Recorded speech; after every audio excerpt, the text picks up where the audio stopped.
Les 12 coups de midi. Un gros blanc, Émilien perd ses moyens face à une question. Sur le plateau des 12 coups de midi, ce samedi 24 mai, on a assisté à une scène d'une rareté extrême.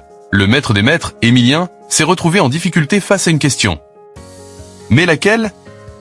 Découvrez-le ici. Une fois n'est pas coutume, le plus grand champion de tous les temps des jeux télévisés français, Émilien, a trébuché lors de l'émission Les 12 coups de midi ce samedi 24 mai. Le jeune homme qui, selon la rumeur, serait sur le départ, s'est en effet retrouvé face à une question dont il ne connaissait pas la réponse.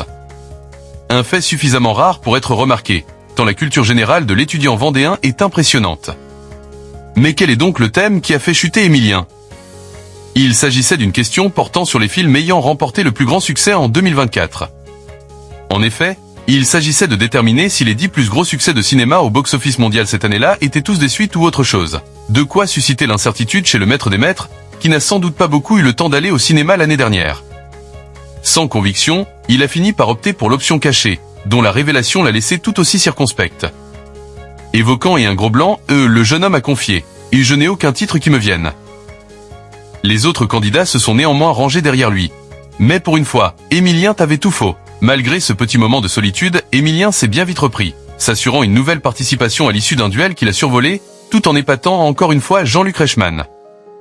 En effet, l'une des questions du coup de maître qu'il a posée à son candidat star s'est avérée incomplète. Mais cela n'a pas empêché le jeune champion d'y répondre correctement. « Il me fait peur », y a lancé le présentateur de la populaire émission de TF1, avant d'ajouter « Je n'ai pas la bonne question, mais il a la bonne réponse ». Une séquence à retrouver sur Instagram.